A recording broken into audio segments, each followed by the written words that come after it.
What is cash flow and how do you calculate the cash flow of a property? If you're watching this, you're likely just beginning your real estate investment journey, which is awesome. There's a reason why the majority of people who have been able to create wealth for themselves and their families have a portfolio of real estate investment properties, because when done correctly, you can get some awesome returns. If you're looking to start building your wealth through real estate, hit the subscribe button for more videos that will teach you the strategies, the terms, and the next steps that you need to do to start building your wealth through real estate. There are 4 different ways to generate money when it comes to real estate investing, which I will cover in later videos, but today we are going to start off with cash flow. My name is Zach Schultz. I'm a real estate agent here in Calgary, Alberta, and with no further ado, let's get right into the video. So when starting any new venture, you need to take that first step. So pat yourself on the back because you are taking that first step, which is learning the basics. So what is cash flow? Cash flow is the money that goes into your pocket after you pay for all of your expenses. So for example, let's say you have a property and the tenants pay you $1,000 a month. Your total expenses for the month are $700. That means you are cash flowing $300 a month or $3,600 a year. Not too bad, right? And on top of that, the tenants are also buying you this property, technically. So how do you calculate the cash flow of a property? And there's only 3 steps. It's super simple, but I'm gonna walk you through it. So step number 1 is calculating your gross income, which is your income before any expenses. So there are actually 2 different types of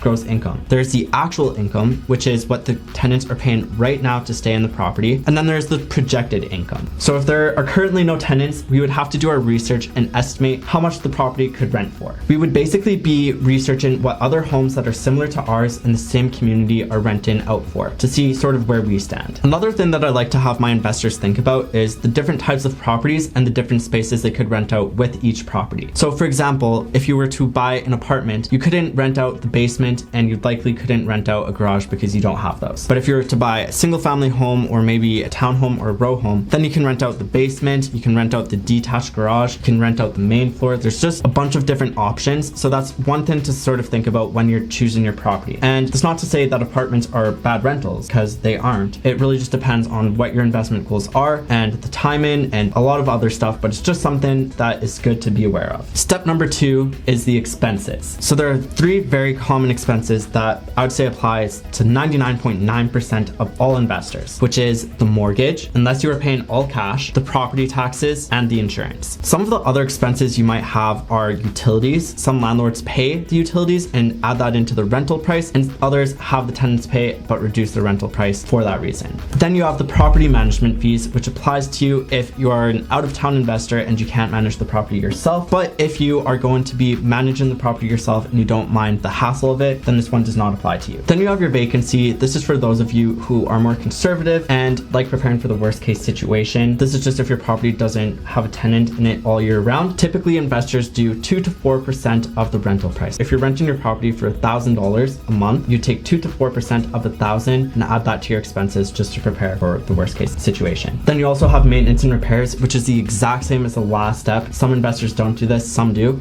but just in case something breaks, add another 2 to 4% to your expenses. And lastly, you have your homeowner association fees or HOA fees and your condo fees. So the HOA fees are not much. It's like $200, $300 a year. And it only applies in some communities. It's not very common. And then you also have condos, which only applies if you're buying a condo. You just got to add that in. Step 3, calculating your net rental income. So this is super simple. You're taking your income, you're subtracting your expenses, and you're left with your net rental income. So I would give you an example, but we already covered it at the beginning of the video, but now hopefully you have more context and you understand what expenses you need to include when creating this. So super simple, income subtract expenses equals cash flow. So in this video, we learned what cash flow is, we learned how to calculate the cash flow of a property, we talked about the 2 different types of gross income, and we learned which expenses we needed to include when calculating the cash flow. This video was the very beginner, novice, I don't really know where to start type of video. As we go over more of the basic concepts, we are going to start getting more and more advanced until you are a real estate investing pro. It all starts with a strong foundation where you understand the terminology and the concepts. Be sure to hit the subscribe button and the bell notification, because in the next video, we're going to be talking about cap rate,